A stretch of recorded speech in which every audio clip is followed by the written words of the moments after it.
It is September 3rd, 2018. This is the Wrestling Inc. podcast. I'm Glenn Rubenstein, joined by Mr. Matt Morgan and Raj Giri. Going to talk about Monday Night Raw, an eventful Raw for Labor Day especially. Matt, what did you think of tonight's show? Liked it. I thought it was good. Definitely not giving it a C+ tonight. There we go. Raj, overall thoughts? It was a big mix. There's a lot of bad, but the good was I really loved the Shawn Undertaker stuff. For the main event, they accomplished what they were trying to do as far as getting the fans to turn on Braun. They did that. It was a cool beatdown. It's just I don't know. There's something about all the heels beating up three baby faces that gets a little old after a while. But other than that, I didn't think it was bad. I didn't think it was great either. I thought it was somewhere in the middle. Yeah, so we started with a confrontation between The Shield and Braun with Drew and Dolph. What do they call themselves? Kings of the Jungle. Braun referring to them as his pack. And then that devolving into a brawl with the rest of the backstage guys coming out there. The Shield getting hauled off to jail and arrested for the altercation. What do you think about this being officially a faction, Matt, between Braun, Dolph, and Drew? Good. And you see that this is going to give some more legs, obviously. This is going to – because we thought – I don't know about you guys, but I thought Braun would be winning this championship fairly quickly. Not within, the first month, maybe 2 months or so, And I think with this wrinkle of the 3-on-3 warfare, or whatever the hell you want, gang warfare, that it needed to be done. And what two better guys to do it with? Yeah, I think it's been a while since you've had a good heel faction in WWE, and so Braun and Drew are two killers, and then Dolph who can work his ass off and can have great matches. So it's a cool little faction. Again, I'm not a big fan of turning Braun heel because he was so over, and it's hard to get people that over, and to just piss that away to get Roman more over. Ridiculous. But that being said, with the way they're going, if you're turning him heel, I do like this faction. There is something about Braun being by himself that I like better than being in a group. But and that's the thing. This is why big guys don't lead groups normally. Because if you go back and you watch the opening of Raw, he's out there talking about his plotting on how his master plan and how he's putting together these guys to even the score. I got my own pack, Roman. No. Get Dolph on the mic, okay, and play to Dolph's strengths, which is to explain what happened. I got backstage. I was talking to my boy here. Told him, hey, you want to win the title? This is how you need to do it. And you need to be with us. Or whatever have you. It doesn't make Braun look stupid for doing it.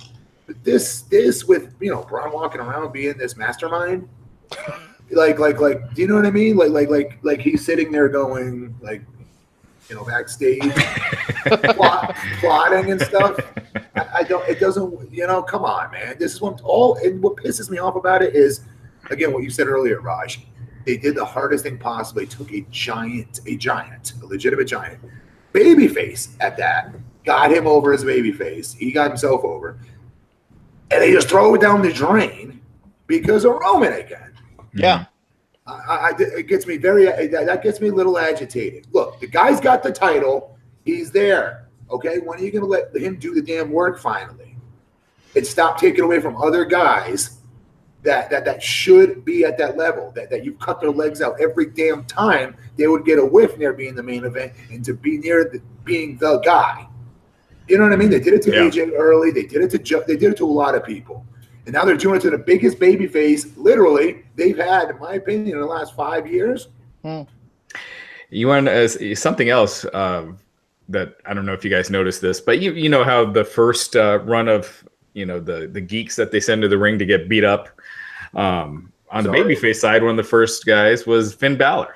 They had the first set of baby faces go to get destroyed, and then first set of heels to go get destroyed. And Finn was in that first group that just got his ass kicked. And just 2 weeks ago, he was the demon at SummerSlam, one of the biggest pops of the night, just on fire. And, and then here we are 2 weeks later. Finn needs that demon character, man. I know people say it's special to not have him all the time, but I think he needs to be it all the time, or this is what you get. Yeah, well, we don't have him at all, really. You know, we had him one time in 1 year. And yeah. I guess who ain't making the save to go get his ass kicked?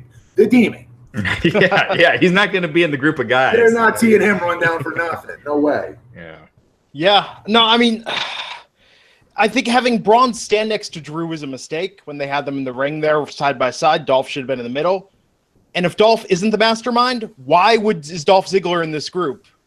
If Braun's Braun is the guy in the main event, so you want to make him the centerpiece. Sure. And you can do that. We've seen it done for years with big guys. It's not because Braun can't talk. He could definitely. He's good. Absolutely. But for this one, in my opinion, Dolph was the weakest on the mic. With what he interjected at the end with his high-pitched, squeaky voice crap, that took me right out of there's some three badasses, right? Oh, Dolph, why'd you just do that? Yeah, which is my reaction. Yeah, which is I can't tell if what you said, Matt, if he's just annoying and not coming across as a badass, or if he's trying to be the character of the scrawny guy. And he's not scrawny by any means, but like the small guy with the big friends. And he's got his big guys that are looking out for him, and now he's a badass, like that kind of giving off that kind of vibe. Yeah, it was just it was really his voice. I don't know what it was. It was just so high pitched and nerdy out of left field. After hearing those two talk, we're hearing what's it? And you're right, Glenn. Good call. And the reason you don't put Braun so close to old boy, but it's going to have to happen eventually because there are now they're going to be doing 6-man tags together. They're going to be outside on the apron together. But it doesn't. It does hurt Braun a little bit because McIntyre's got a better physique and he's only looks like an inch and a half shorter to me. Yeah, I mean, I think this is an upgrade for Drew and Dolph to bring them to the top level, but for Braun already at the top level to put him with other guys, I feel like is a bit of a step down. Oh yeah, of course it is, and this pisses me off because once again, it's the silver tray serve Roman again. Yeah. Like, you guys want this kid to get over. This is not going to do it. This is going to piss people off. The Shield pop's going to wear out eventually. Mm-hmm. And then we pissed at what you did to Braun. I think the Shield separate are more interesting than together. I think together it's kind of like there's no there, but separate storylines, even Roman separately, I like better than the Shield together because I think it devalues Dean and Rollins. Well, it depends. It depends how it's done. They haven't really done the Shield for a lengthy period since they broke up. And before they broke up, their stuff that they were doing was the hottest stuff in the company. The feud with the Evolution, the feud with the Wyatt family. The pop before the match started with the Wyatt family was one of the biggest I think I've seen for something that didn't have giant superstars at that time. So the Shield, when used correctly, it could be money, but we haven't seen that yet. It ended prematurely last time. Both groups, by the way, got that pop. The Wyatts did as well. Yep. No, just the whole atmosphere for that match and all 6 guys, it was crazy. Yeah. So the police haul away to Columbus jail where they were arraigned the same night and came back for that main event. But we'll talk about that on Labor Day. On Labor Day, I know Night Court working overtime there. One thing we got to mention: Renee Young on commentary. Oh yeah, that's right. What an improvement. Yeah, she is. She was great. I wouldn't say she was great. She's still. You could tell she still is kind of in that the backstage interviewer mode sometimes. Like when she's talking, it doesn't sound like a traditional announcer. Like she still has work to do, but she's a big improvement from Coach for sure. Yeah, that's what I'm saying. Better than the Coach, better than Booker, beher than Otunga, better than a lot of people they've had in that role. God, yes. Yeah, I'll take Renee at 50% over any of those guys at 100. She's talented as hell. I used to watch her on what's the Canadian network show? What was that called? TPN. The Score? Score. She's talented. She's always been. I remember when I first saw her, it was like WWE will take her in a minute. I remember telling some people out there, and sure enough, a year later they did. Yeah, she's talented. Sometimes it's almost like she seems too talented for WWE. She does, especially on those app shows. Yeah, she's she should be, ESPN or Yeah, she can definitely do that. Mm-hmm. No, certainly. The Bella Twins came back tonight and wrestled their first match on Monday Night Raw in years in a tag match against the Riot Squad. Matt Morgan, what did you think of this match? Why are you guys laughing so hard? That suicide dive where Brie almost killed herself. Okay. My God. Called appropriately named. Yeah, it's uncomfortable them saying suicide dive, and then you almost see Brie die right there. It's like, oh my God, that was just scary. That was one of the scariest things I've seen in a long time. It's tough because they've improved so much, right? They have. Absolutely. But by the same token, it's like I still got to watch and analyze the show when I come on here as Matt the fan, and Matt the fan don't want to see that. Yeah. No. If you haven't wrestled in over a year, whatever it's been, don't do a suicide dive in your match. First match back. Take it a little slow. You were never known as a high flyer. It's not like you have to overcompensate. So I don't know. I really respect the Bella Twins, but this did not look good. Yeah. Well, I think Brie, when she came in and beat up, what was it? Maurice. Yeah, that was cool. Yeah. A couple weeks ago, and The Miz and all that. I thought she was good there. But tonight, and it was weird, the commentary was mentioning ring rust. That's normally not something you hear them talk about on Monday Night Raw. Sometimes, but yeah, you're right. I mean, they referenced it a couple times. I think when they saw the match was not smooth. But I think look at, the Riot Squad, less experience overall. But there's just something to be said for doing it every week. Yes, Hunter. No question. Yes. Yeah. Yeah. So it's just so random how they brought him back so quickly, and they're already, just doing matches 2 weeks later. It was very weird, I thought, actually. Yeah. Well, I mean, part of it, though, I think we saw where it's building even later when they set up Ronda teaming with the Bellas for the show they're doing, the Super Show. Yeah, but even setting up there that there's going to be a schism to where, what was it rumored there was going to be Nikki versus Ronda at Evolution? Yep. I mean, you could already see they're laying that out there. And I think it's because for Evolution, Nikki Bella still mainstream is one of the biggest stars in the company. Yeah, I hope they have Nikki turn heel and really turn on Ronda. It's not like a friendly match. You know what I mean? I think if they want this match to have heat, Nikki's got to be the heel. Yeah. Or fans will just boo it. I think they kind of got some go-away heat, the Bella Twins right now. So Nikki won that with the Rack Attack 2.0 for the pin. It was something. So she was apparently, I don't know if she was drafted to Raw or she's on both brands or what the deal is. Doesn't matter. It doesn't matter. You did a brand split, made a big deal of it, and for the Bella Twins, you're not staying consistent. No, they're over. Yeah. This was different. Chad Gable and Bobby Roode as a tag team versus the Ascension. I hated this for so many reasons. Do tell. Well, the very beginning, before the match even started, with Bobby just felt, again, he's playing a role right now. It's very obvious. And he's acting happy to be tagging with this guy who's in there imitating his entrance and stuff, who should be 30 levels way below him. And it's just, and then they called him out even. You know what I mean? The two guys, what do you call it? Even called the Ascension. I'm like, this is of all people to be ripping. Can't get any worse, Bobby. What is going on here? You've got to go in Vince's office. You just do it. You have nothing to lose here, dude. You got a lot of people there that back you, think you're money. I'm telling you right now, you got to have a talk with this man. I almost worry that if they keep going this way with Bobby, and he does eventually turn heel, he'll be so far down by that point that he's just going to stay where he is. Like it won't help him that much because, when you're on main event and you turn heel, you're not doing much. So at least Chad Gable and Bobby Roode got on TV, and they look good. And, that's never an issue, but it's a random pairing. It just makes them look like two geeks and complete opposites, but not in a good way either. Yeah. So. I thought Bobby was going to turn heel tonight and beat up Chad Gable. That's where I got excited. God, I wish. Yeah, going into this. It was what it was, but they got the Gable win. Was acting like he won the Olympics when they won, like looking like a little kid, beating the Ascension. I hate to say it. I think of all the promos Enzo Amore ever cut, for me, the funniest one was the worst thing I could say about the Ascension is that, well, you're the Ascension. How you doing? And that's what I think of them ever since. And yeah, they beat the Ascension tonight. There you go. Congrats, Chad Gable and Bobby Roode. But here's the good news. With the tag titles that changed hands tonight, maybe we are going to see more of these team-up tag teams of singles guys coming together. Yeah, I mean, Matt, that's what we talked about a few weeks ago, right? Putting together some of these guys because of how bad this tag division is, putting together some of these guys that aren't doing anything.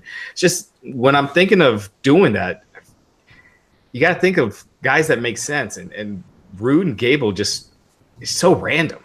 I mean, we'll see if it works, but it just seems When I said that, I meant stars. Yeah, you for know sure. what I mean? Not homeboy. Bobby, yeah, but not the Yeah. So yeah, they won that with German suplex. Gable won that, got the pin for the win. Bobby didn't even get the pin. Yeah. It's been quite the year for Bobby. And at this point, I was like, it's Labor Day Monday Night Raw. This is just sort of a weird holiday Raw. That's where I thought they were going at this point in the episode. That's kind of what I thought too. I thought they were taking the night off, creative, just kicking back.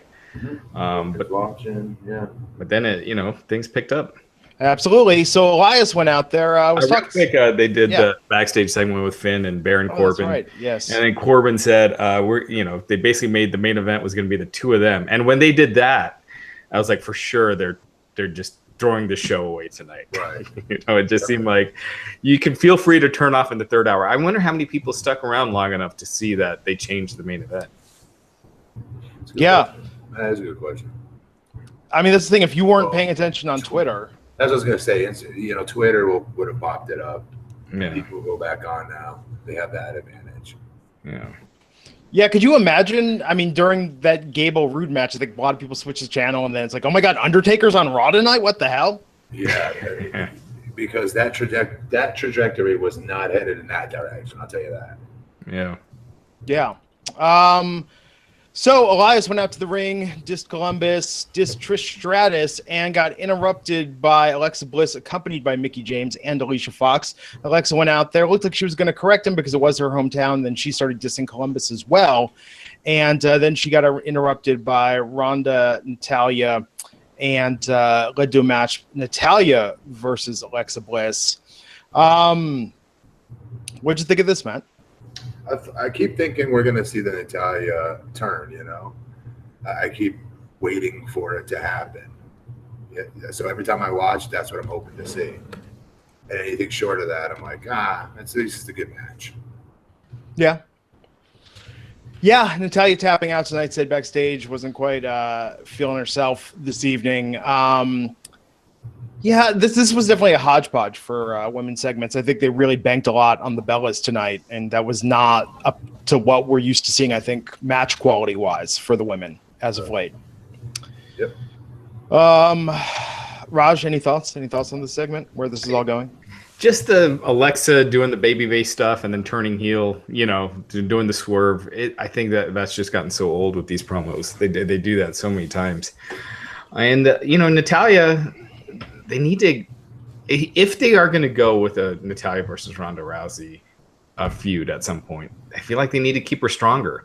And tapping to Alexa is not the, not the way to do it. Losing all the time like she has been. So, who knows? We assume these things a lot of times, and they don't. So maybe they're not building to Natalya versus Rousey.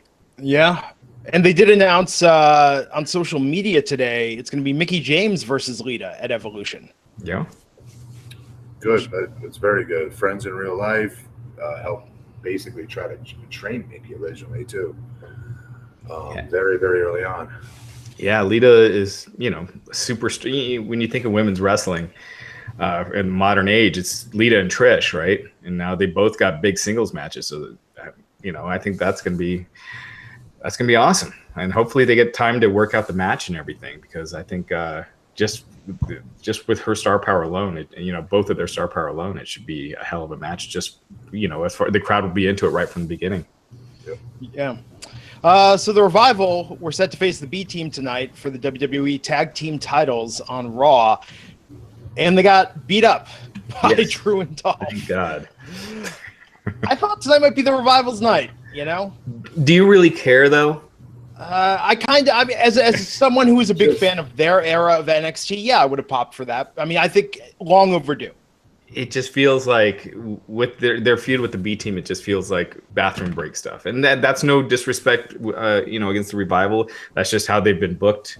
That's how they've been positioned, and to where this is what I was saying with Roode turning heel. Once you've been at that position for so long, after a while, you just kind of don't care anymore, and it's hard to care about the Revival. And so what they did tonight, it was a big step for the tag division, because the tag division's been just dying. Well, so here's the crazier thing. They built up Dolph and Drew as this wrecking crew, and then they went and had a pretty darn competitive match with the B team tonight. Yeah. Good point. That was odd.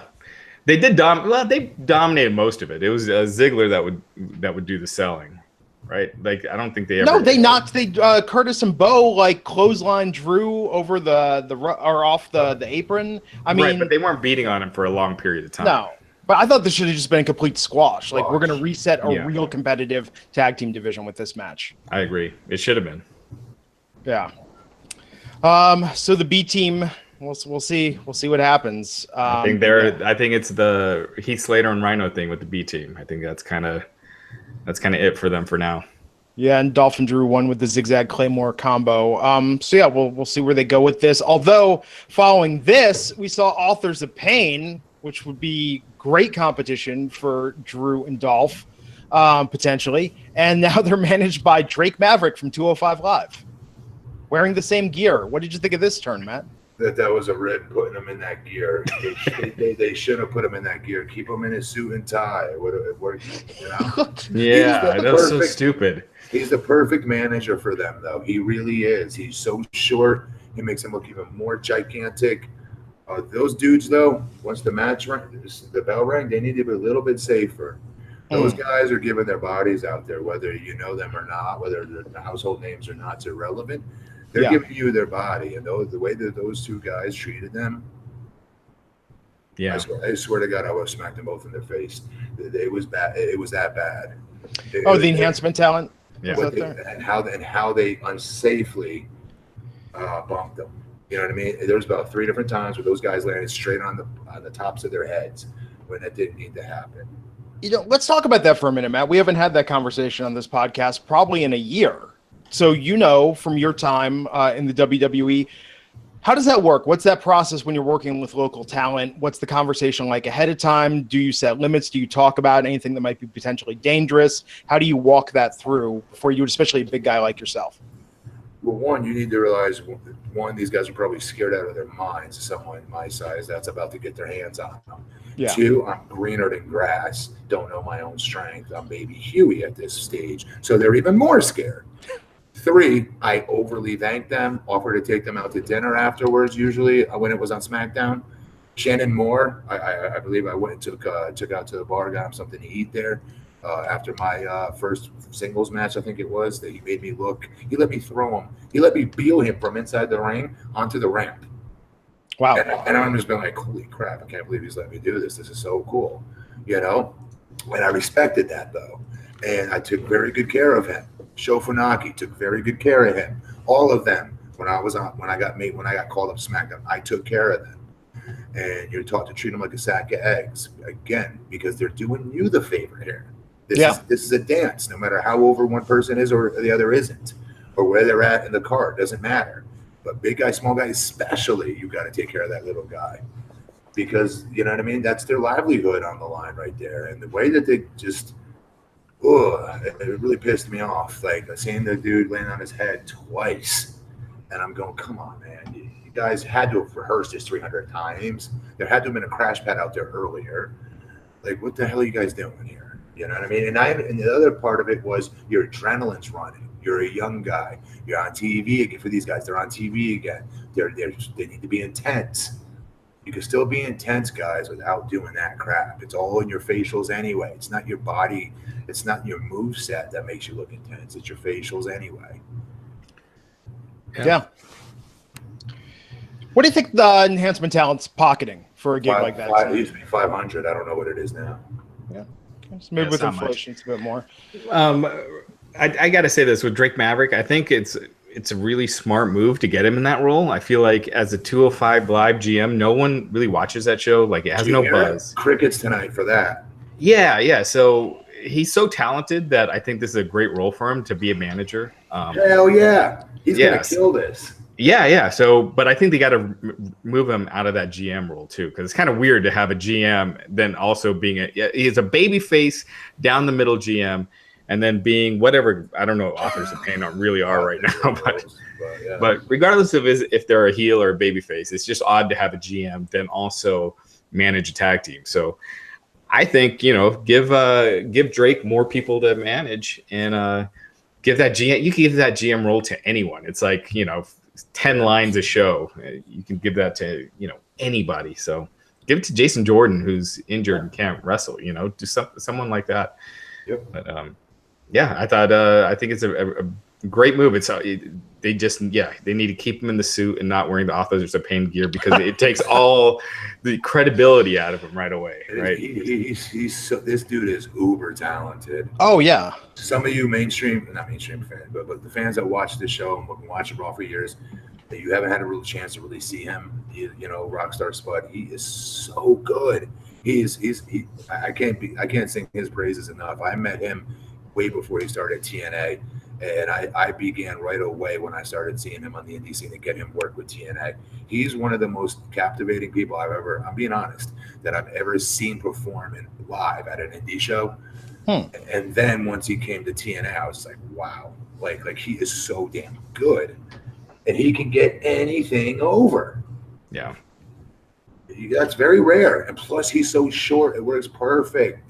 Good Lord. I wish he was my manager. Yeah, I know he's great. Definitely helps AOP, and of course they won with the Super Collider for the easy squash. Someone in the chat, Main Mania, recommending Matt Hardy for 205 Live GM. That would actually be really cool. And the one thing, like Jason Jordan, the problem with Jason Jordan is he would towers over all those guys, whereas Matt Hardy wouldn't as much. So yeah. No, and seriously, I think Matt Hardy, God, creatively even, man, if Matt Hardy was GM and they gave him some storyline input on there, I think that would get 205 Live. That would be a way to bring back a lot of the audience that abandoned it, when it became less character focused. Ain't nothing bringing me back to that show again. Yeah, well, they need real storylines and personalities on that show. It's just, I hate it. It's just, good wrestling can only take you so far. Yeah. We saw backstage Ronda with the Bella twins setting up their interaction. They're going to wrestle together at the Super Showdown in Australia on October 6th against the Riot Squad. Then HBK came out, was talking about Triple H versus The Undertaker. Triple H having a bit more left in his tank, predicting him for the win. And then Taker came out there, cut a promo, really built this up. How much do you think HBK is going to get involved in this match? He'll be a special guest referee. Yeah. I don't know. I think it might be a one-off. Like next week they're having Mick Foley.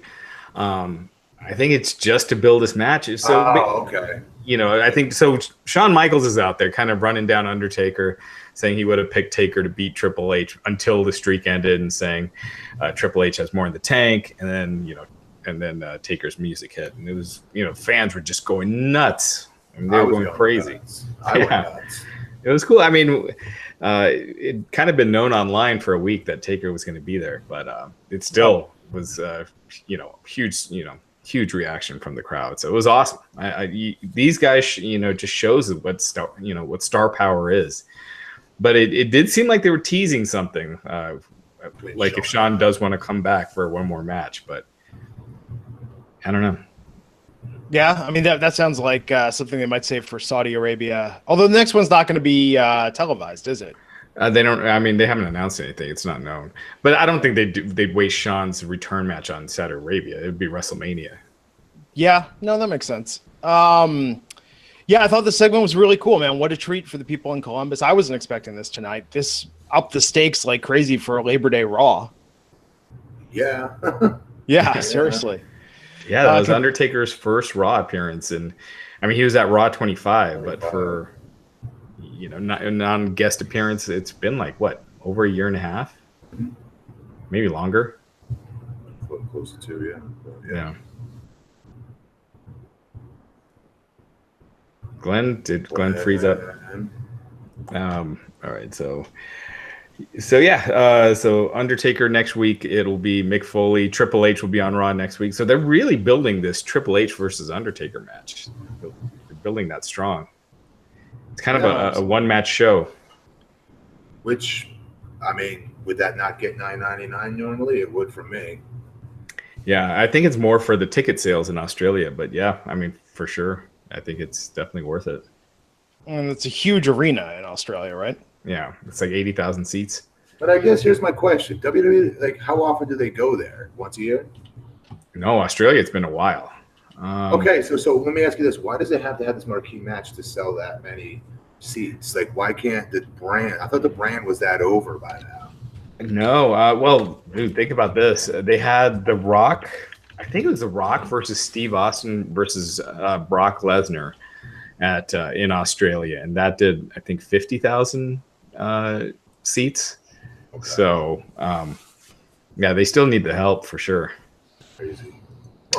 So the backstage segment after that was Baron Corbin saying that Finn Balor's main event was going to be against Braun Strowman, not Baron Corbin. Mike Rome reported that the Shield appeared in front of a judge, again on Labor Day, at night, and then was arraigned for inciting a riot, criminal damage, and disorderly conduct, but, you know, setting them up to return later in that main event. And then we got Sasha Banks and Bayley versus Dana Brooke and Ember Moon.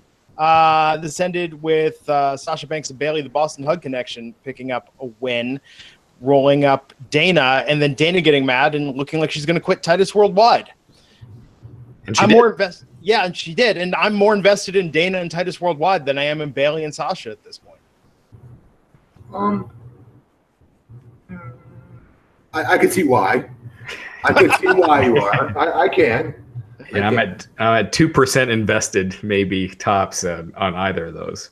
Yeah, I mean, I'm just Sasha and Bayley. I'm just sick of it at this point. I mean, I don't know what they're doing. Any heat that was ever there was gone. At least with Dana, we haven't seen her in a while, and they're giving her something to do. I like that. I like her. Yeah.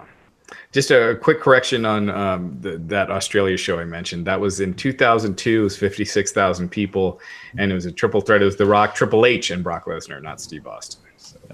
So it's been, so it's been 16 years. Austin's never touched Brock. Right. Yes. Good point. Well, yeah, they've never wrestled in the ring. They had some interaction before that WrestleMania match where he was the referee. 20. Yeah.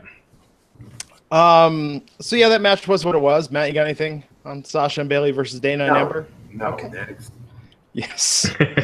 Bobby Lashley backstage talking about Jinder Mahal is going to help him, chill out, center himself, find his peace. And Bobby and Jinder are in the ring, and then Kevin Owens, who quit last week, and we were thinking, oh man, what a hot storyline that could be with KO quitting.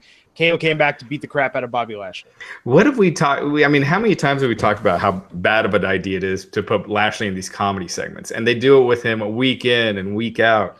He's the worst person to put in these. It was painful listening to the my man stuff and him trying to be the smart ass doing the my man. His recipe for disaster. The only cool thing about this was KO getting some steam back finally and putting an ass whipping on somebody that's actually, looks like that could kick somebody's ass. But I'm guessing they're going to have KO get destroyed in this feud again. KO and Bobby at Hell in a Cell. Well, they won't be in Hell in a Cell. I think they won't be they'll be out there. Yeah. Like opening match, potentially. Ah, dang, that's horrible.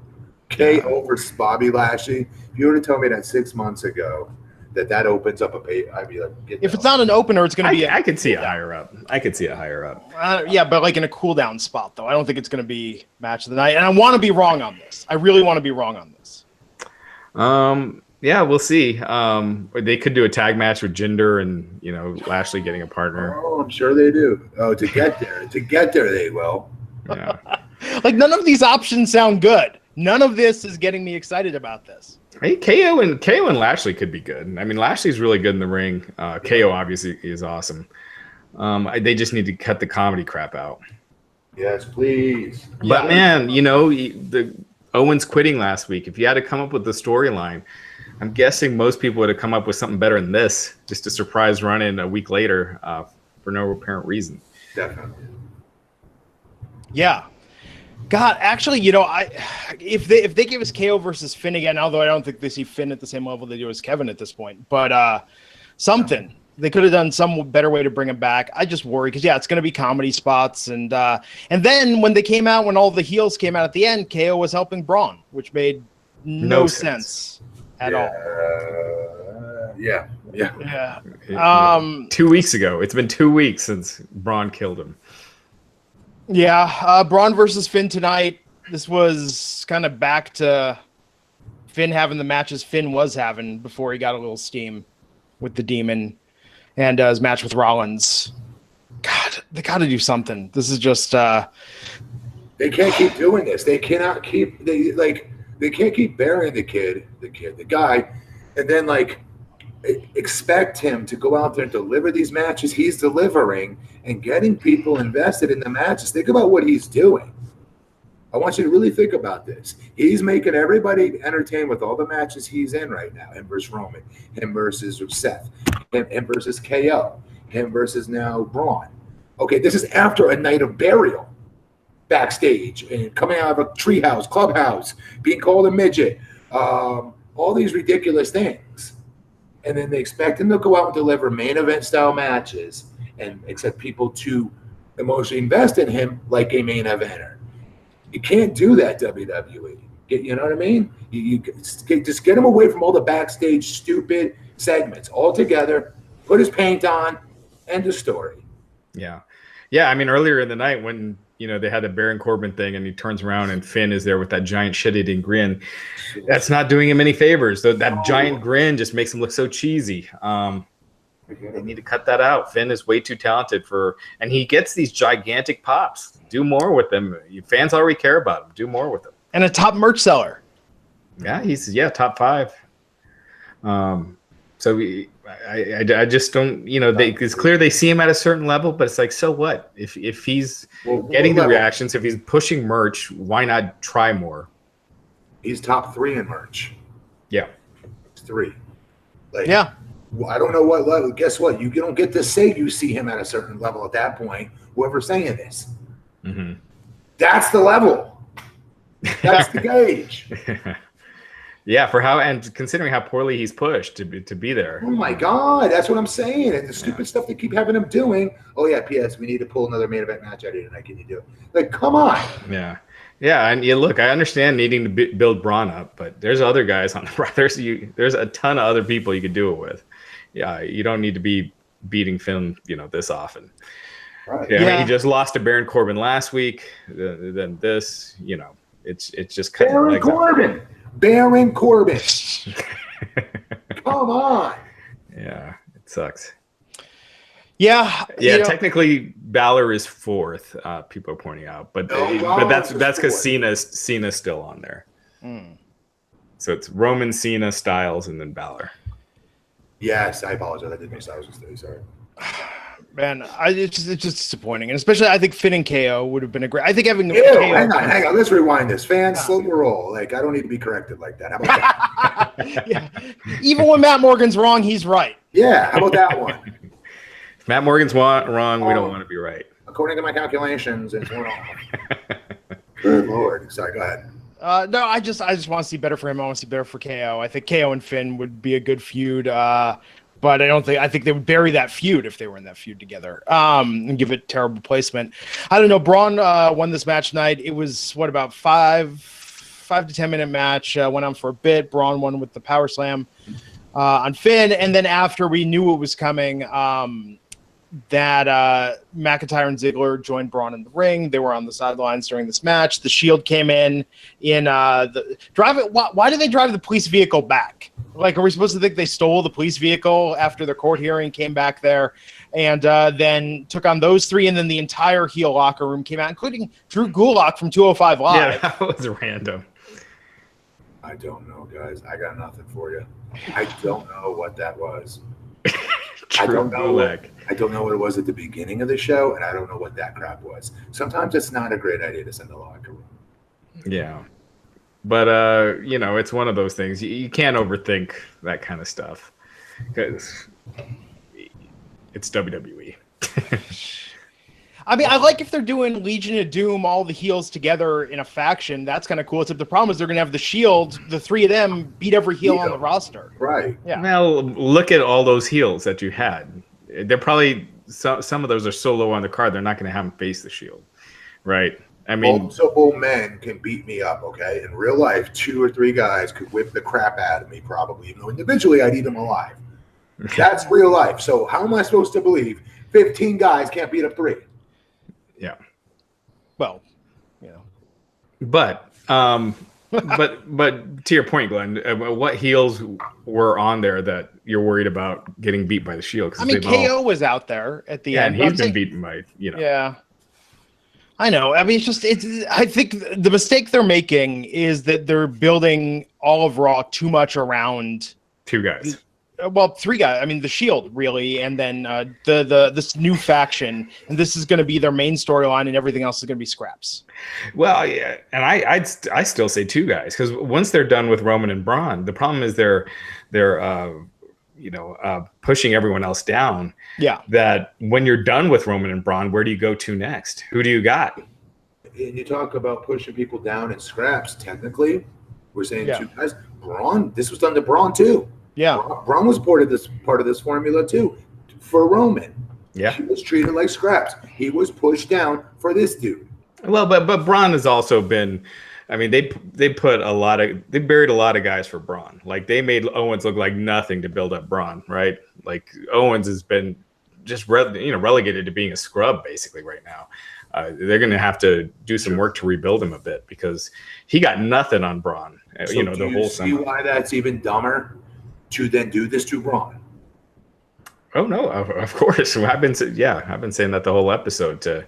And who knows? Maybe Braun does win because again, I think you just don't have anyone else. So you're not. I don't think you have Roman just beat Braun and that's it. I think this is going to be the feud going into the Rumble. I think it's going to be Roman and Braun all fall and win. There is literally nothing they can do with Roman at this point as a babyface to garner a legitimate babyface reaction by 100% of that audience. It's not going to happen. I was listening to Cornette on a different show, right? And he himself said the same thing. He goes, what we always say, that they have no choice. He's got to go back. He's got to go turn the heel. All right. Feel himself out. Figure out who the hell he is. Right. And then when the time is right, organically come back as a babyface whenever that time is. It will not be done on this turn. It cannot be done on this turn. How about this? One of the ideas they said, listen to this one. What do you guys think of this one? Let's say Undertaker wants to come back, wants a heavyweight championship match, right? You have Roman before he was champion. You have Roman sidestep his opportunity and give it to the dead man, right? Like very, very all chivalrous and everything like that. That would get one night of a pop and then immediately be back to halfway booing him again the next week. There's nothing you can do with him to get a legitimate babyface reaction at this point. But you know what, Matt? The problem is, you're right, but the problem is Vince doesn't care. And he knows Roman's not going to get 100% babyface reaction. He doesn't care. He sees Cena and the business they did with Cena, and the crowd booed him. He sees Braun at that same. Roman at that same level, and so he just doesn't care anymore about fans liking his top star. I mean, I think he probably feels justified because Roman gets such loud reactions, even though it's the opposite of what it should be. But he's pushing merch. The house shows he's on, they draw better than the ones he's not on. So. Okay. I think he sees that as it's working for what they want, even though I agree with you. And I think it would work a lot better if you took him as a heel and bring him back as a babyface. You turn him heel. That doesn't mean it has to be a heel forever. And then you turn him back and you got him to where you need to be. But he prefers taking this route. The other thing is Roman never hit his stride as a beloved babyface. I'm sorry, he never has. Yeah. Most beloved he was in the Shield as the third guy. Yeah. You say what you will. Cena had years and years of owning that building's pop. I was there. He'd blow the roof off that place, you guys. He was awesome. He was awesome when he was a heel. And you know, and Cena was an awesome babyface, but no, when he became babyface, he had years, I'm saying, of Yeah. being loved. That Cena sucks stuff was toward the second half, I would say, of his whatever. yeah, it just started when people were getting sick of it, and Yes. he dropped a lot of his humor. He dropped the raps, you know, which were super over and just Right. got watered down. And it worked with the kids and everything. He sold tons and tons and tons of merch, but it changed wrestling in a lot of ways to where the crowd reaction no longer matters to the promoter. Whereas back in the day, someone's getting booed like that, like Roman does, they would turn him with it. You know, he would have turned years ago. Look at The Rock, you know. Yeah.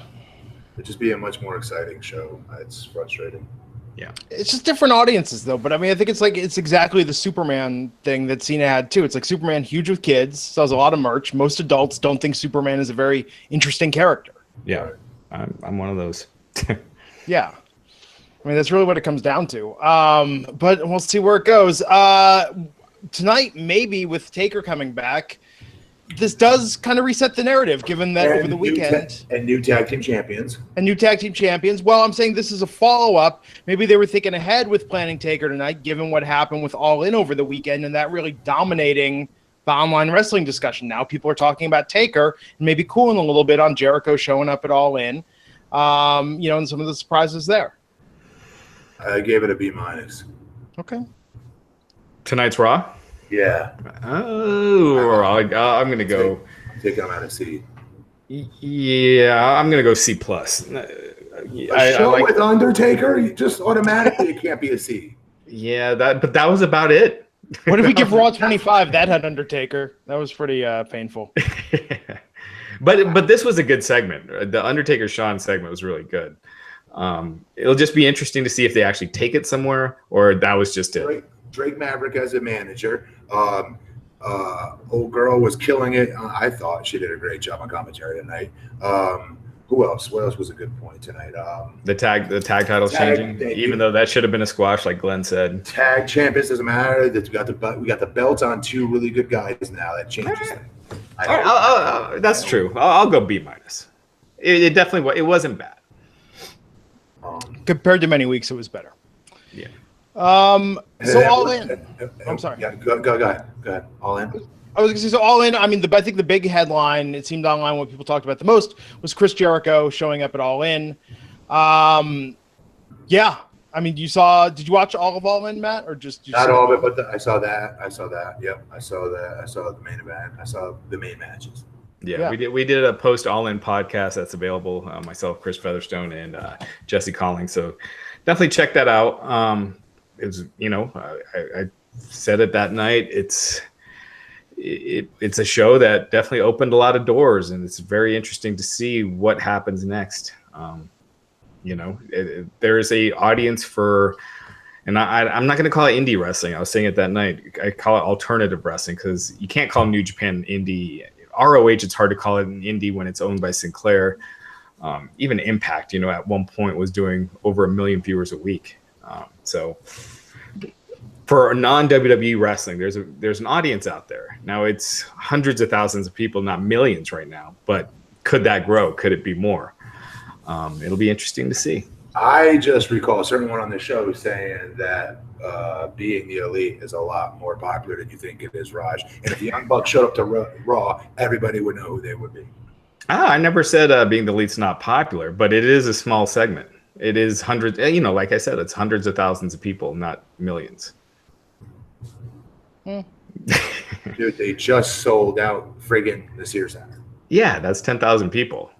You know, WWE, they do 10,000 on a weekly basis. So yes, with wrestlers doing the advertising, wrestlers organizing the show. I know, no. That's what I'm saying. It's very impressive, and there is an audience out there for it. Now, if they did All In every month, it wouldn't be doing 10,000, you know, per month as a special event. There's an audience out there that's going to fly out. You know that. I would watch that. Fans. I would watch that talent. I would watch that talent. If that was my roster, I would watch that over WWE every single time. Hey, you kind of have that with New Japan. Close. You kind of have that with New Japan. I mean, that's, you know, most of those guys are in New Japan. Yeah, I'd like the NWA splice in that too. But I'd like to, you know what I mean. Yeah, there's a lot of cool elements to this, though. I thought it was really cool. yeah. No, I'd like to see it go farther. I'd like to see, where they can go from here. Whether it's getting some kind of, again, it's Cody and all those guys' contracts are coming up, and WWE can just squash all this momentum right off the bat if they wanted to. If the guys want to sign those deals, yeah. Yeah. I mean, trust me, if WWE comes to each of them with a Brock Lesnar deal, they could get him. It's not going to happen, but they could get him.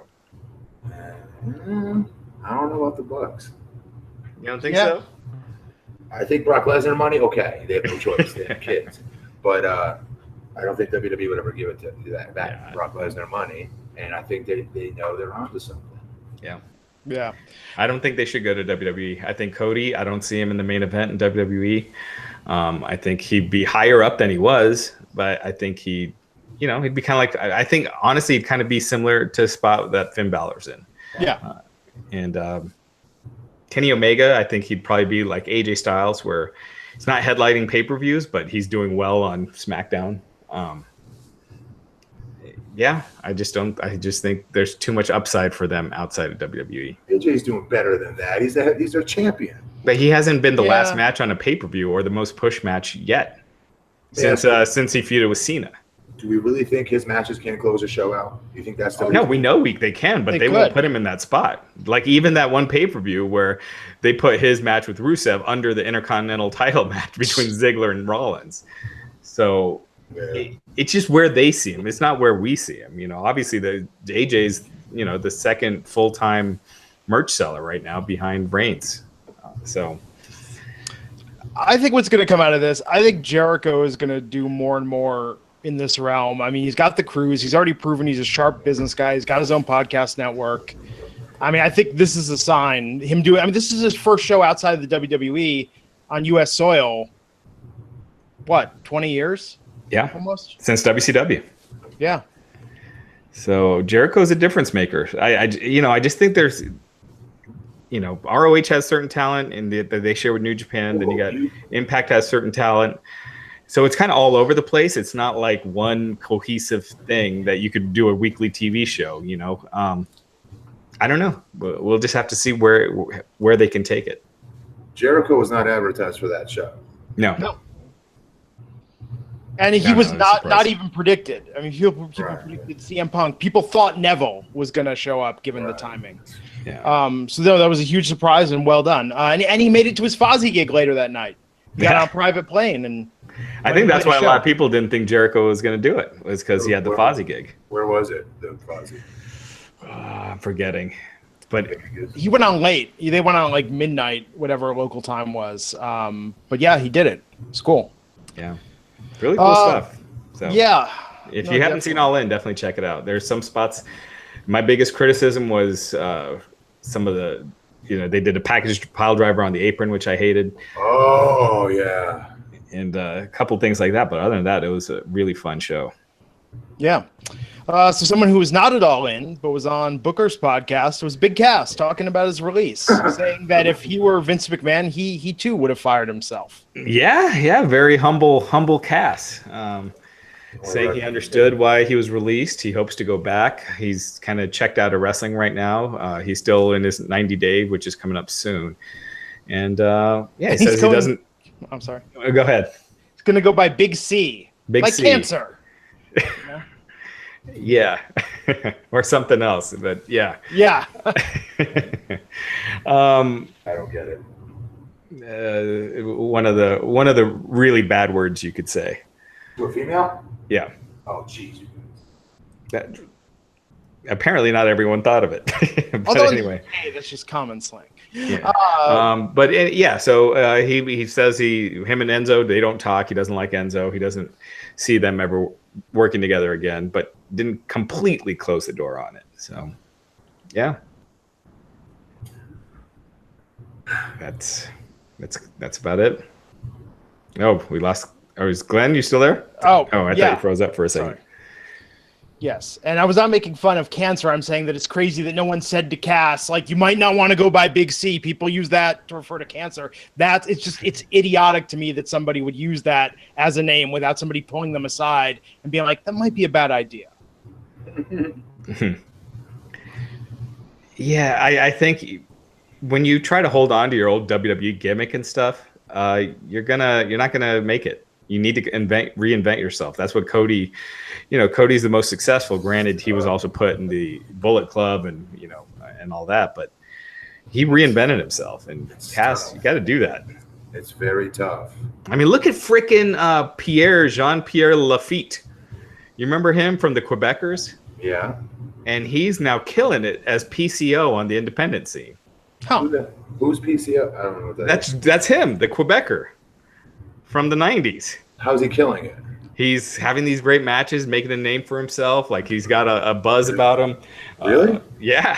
And he must be like in his definitely early 50s.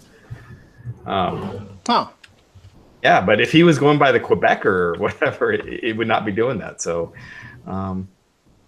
yeah, he's you gotta reinvent yourself. Yeah, but if his mind's really not with wrestling, it sounds like he's just going to take some indie dates to make the money.